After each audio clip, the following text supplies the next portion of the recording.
I would also want to hear what you intend to do. And you know, there is resistance within KRA to have proper systems put in place. Because as you say, especially on the custom side, people are minting hundreds of millions for themselves at the expense of the nation. I want to hear what specific measures you intend to take at KRA to ensure first that there are proper systems. Because as you rightly said, that is what is lacking within KRA, besides the management problems that you have alluded to. I think I'll leave it at that for now. Can you manage two in a row? Junet? Thank you, Mr. Speaker. Mr. Speaker, I wanted to ask the nominee, Chairman. You see, He is here as a nominee I forgot, Chair. and not Speaker, I forgot, Chair. as a chairman of any formation out there. Honestly, Actually, I hope, Mr. Speaker, he was not referring to me being the chairman of ODM. I've already resigned. Yes. you know, Mr. Speaker, when you call somebody for the last 15 years chairman, that becomes his name. This time I find call him chairman. Now, Mr. Nominee, one thing I wanted to ask you is that you have explained it very well, but you have come to this position, you are coming to this position at a time when the economy is not in a very good situation. And as you are aware, 70 shillings of 100 shillings collected is going to pay debt. And Kenyans don't even know whether we are paying real debt or fake debt. That's what they're grappling with. So how will you ascertain what kind of debt we have, whether it's a fake debt or real debt? Secondly, as you are aware, the poor in this Kenya feel that this economy is rigged against them. They don't feel they're part of this economy. What measures will you put in place to tell Kenyans, the poor ones, that you are part and parcel of this economy? Issues of pending bills, Chair. Issues of 30% of the budget. I mean, nominee. Nominee. Issues of 30%. How will you achieve 30% of our budget to go to the development expenditure? My last question is, nominee, you know very well, me and you never believed in this bottom-up economy. Now we have found ourselves here. You know what we believed in. You know your principle must guide you. How are you going to marry these different thoughts of bottom-up economy and what you believed in? You participated in manufacturing another economic manifesto. So tell me how you'll marry the two, Mr. Nominee. This bottom thing now that you're inside. Thank you. Thank you, Mr. Speaker. Mr. Speaker, let me start by addressing... Leave the laughing to the public. Just listen and... Thank you, Mr. Speaker. I think... thank you. Thank you, Mr. Speaker. Mr. Speaker, allow me to start by responding to the questions raised by the Leader of Majority, my friend Kimani Chungwa. Yes, I agree. We have complained, Mr. Speaker, previously that our budget estimates, especially on the revenue side, are not realistic. In fact, I'm persuaded that we have been using revenue as a balancing figure. Revenue projection as a balancing figure. It's like what we do as a country is we look at our expenditure level, where we want to spend, how much we want to spend. Then once we get that total, then we ask ourselves how much can we raise from the loan or debt market, external and domestic. Then the remaining amount we put as revenue projection. That to me is very wrong. We must reform the economic policy department of National Treasury. Reforming does not mean you lay off staff. I want to be very clear there. Just focus our economic projections so that they are realistic, they are based on evidence of economic growth. If previously you have not been able to collect so much, why do you then pretend that you can collect so much in the subsequent year? Like Mr. Speaker, we have collected only 2.2 trillion this year from ordinary revenue. Yet we are projecting to collect, we are projected initially before the challenges we faced with the finance bill to collect 2.9. That is a whopping 700 billion increase. That was not realistic. Right now it has come back to, or come down to 2.6. So we must be realistic in our revenue projection. But even be that as it may, we must also still enhance revenue collection by reforming KRA, because we are still under-collecting. But in terms of budgeting and projections, I agree with Honorable Chungwa that we are going forward, we are going to be more realistic so that we don't have big budget deficits and budget revisions in the course of the year, as we have had it previously. In terms of how do we address the challenges of collection of taxes, custom duties, etc., and I mentioned it. The system is porous. We must make sure that we automate it and automate it properly. Sometimes we pretend to be using automation, yet we use outdated systems that are just aiding the leakage of revenue instead of helping. We must carry out proper review and evaluation of KRA. I have the first meetings, I will guarantee this committee, if you approve my nomination to become the CS, National Treasury, my first meetings will be focused on how to reform KRA. Because without that, we are not going to succeed in revenue mobilization. Honorable Junet, you've raised the issue of debt, and you have asked, how do we determine real from fake debt? I don't want to use it fake or real, but I talked about accountability, debt accountability, public debt accountability. And I said, I am committing that we must try to make this a statutory document so that every Kenyan knows how much we owe, to who, and at what cost. The other thing that I want to talk about in debt management is we must manage our liability. We have to restructure our debts.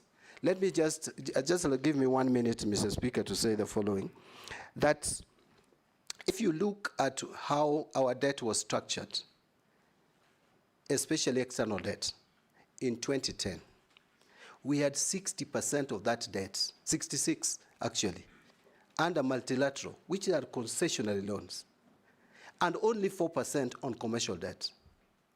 We moved to a point where 31% in 2020, 31% of our debt was commercial debt. Averaging interest rate is 8 to 9%. That is not sustainable for an economy. It is now coming down, it is 23%. My focus is to have commercial debt at no more than 5% of our debt portfolio, external debt portfolio, and have 75% of our debt under multilateral debt and only 20% or thereabout on bilateral debts. With that, you can clearly reduce the cost of debt. But something else about debt is, Mr. Speaker, and sample this, honorable members, our debt portfolio is 50-50, almost, external, domestic. Yet interest payable per year on external debt is 260 billion, on domestic debt is 700 and almost 50 billion. 3 times we are over-borrowing domestically. And we have raised the interest rates of borrowing domestically. I know I'm one of the people, if you look at my wealth declaration, I have a government bond I've bought of 13 million, and I'm getting almost 16% returns. That is unsustainable. We must have a conversation, Mr. Speaker, and not to scare anyone. We must have a conversation with banks. We are not going to control interest rates. We want you to give the country hope. Yes. And you are doing so. Yeah. Yes. We are not, I'm not going to advocate for interest rates control, as in setting the rates to be charged. It had very disastrous result when we attempted that, remember, through a legislation. But banks promised us, Mr. Speaker, banks promised us that if we remove the rate caps, they would loan even more to the private sector. Presently, that is not the case. In fact, bank executives sometimes can just sit and take teas and do nothing, but still make money for shareholders by buying government bonds and government bills. We must move away from that. Actually, we have crowded out private sector. You can see the youth is up in arms. They have no jobs because the private sector is not borrowing money from the it's not lending. The private sector is not borrowing money from banks, yes. to invest, and so we can't create jobs. Yes. I know that one of the reasons why we have been raising the interest rate is to control inflation. Inflation has reasonably been controlled now at 4.6%. We must also be alive to the fact that we must balance the two. There must be a net-off effect so that we also grow our economy. Thank you. Finally, there was the issue of what do we do about the poor and the pending bills. Pending bills is a serious matter, Mr. Speaker. I think it is something that we must agree on. I know we are moving as a country to accrual basis. As an accountant, I know with the accrual basis of accounting, then we will not be talking about pending bills because there will be no cutoff. Any bill that comes will automatically move to the next financial year and pay it. But these pending bills, a lot of them are also fictitious. I know there is a committee in place, and I don't want to criticize that committee. I know it is headed by the former Auditor General, Edward Ouko. But Mr. Speaker, I ask myself this question. The pending bills that I'm told have been submitted to that committee, or before that committee, is upwards of 663 billion claims. And there are a total of 114,000 plus of those claims. How do you have one auditor, even if you are a genius, with a few months to audit that and give you? So what I'm saying in a nutshell, Mr. Speaker, is that we need to have a system where there is nothing like pending bills verification, because it has become a way of just failing to pay bills that are owed. We must have a system. Not only that, nominee, you remember about 8 years ago, there was a committee to verify pending bills.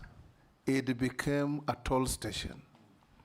And all the committee was doing is go to a town like Eldoret, pitch in a hotel, and people with so-called pending bills turn up with briefcases and have their pending bills approved. Exactly. You remember? Yes. Yes. And it what are you going to do differently? It may happen again and again. What my proposal would be is that we may have to have a system, and it can even be through a legislation, where a legislation, we have in the PFM Act that pending bills form first charge. But we should criminalize failure to pay pending bills. But above all, as CS Finance, which does not even require any policy or any legislative intervention, I will make sure that we have a system in place which locks anyone who attempts to pay a new bill and ignoring an old one. The system can lock you out, so that first in, first out.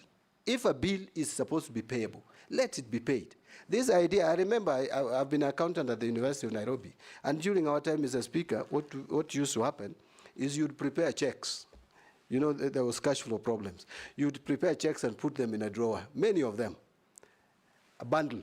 And so people come, and there was a big black book which was called check register. So the suppliers come, and checks are issued through that register. So depending on how nice you talk to the accounts department, then your check is released. Yet the one for Honorable Speaker even goes stale after 6 months. Those are things that we can cure through a system where you have an accounting system which allows payments to be made on first come, first served basis. Thank you. Finally, Honorable Jonet asked me a question I didn't expect to come from him, but I expected to come.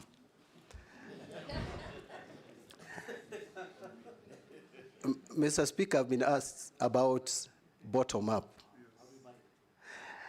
Bottom-up economic transformation agenda. That is how it is called.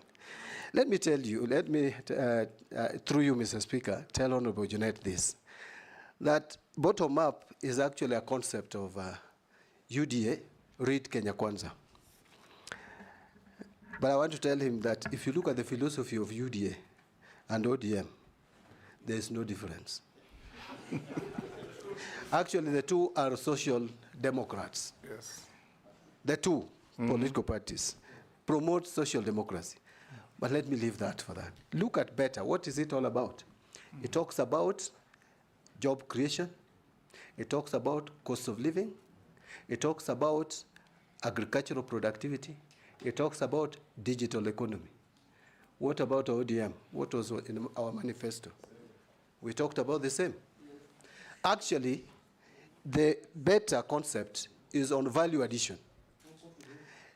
Now, ODM manifesto, which I participated in drafting, we had manufacturing, emphasizing on agriculture as raw material. So it is manufacturing supported by agriculture. Did you read Animal Farm? I read it some time back, Mr. Speaker. Yes. But now, better is on value addition. Yes. For agriculture for value addition. ODM, agriculture for manufacturing. Semantics. But again, finally, Mr. Speaker, housing was our concept, both of us. But finally, Mr. Speaker, there is the Constitution and the PFM Act, which will guide my conduct in office, if approved. Thank you. Naisula? Yes. If you allow me, Honorable Speaker, just a supplementary on one of the things John Mbadi said around working with the National Treasury and your work as a member of Parliament, the abuse of Article 223. Yes. And you know, since we were both in the Budget Committee, this has been a huge problem. And it continues to date. You've had in the recent past very senior government officers trying to twist people in the National Treasury to pay even confidential expenditure out of Article 223. I'd want to hear what you intend to do to now stem from the root cause or where this problem emanates from the National Treasury, abuse of Article 223. Lastly, when you spoke about the good things that we lost in the finance bill, you may or you may not agree with me that partially the problem was out of very poor communication by the National Treasury. Kenyans out there were left to just listen to what was being said by members of Parliament during debate on the finance bill to know what were the good things in that finance bill. How differently will you now, at the helm of the National Treasury, if approved by this committee, will you communicate to Kenyans to be able to know that a finance bill, as you said, is an omnibus bill? It has very many good things for the benefit of the country, which get lost in the misinformation and disinformation campaign that was there with the last one.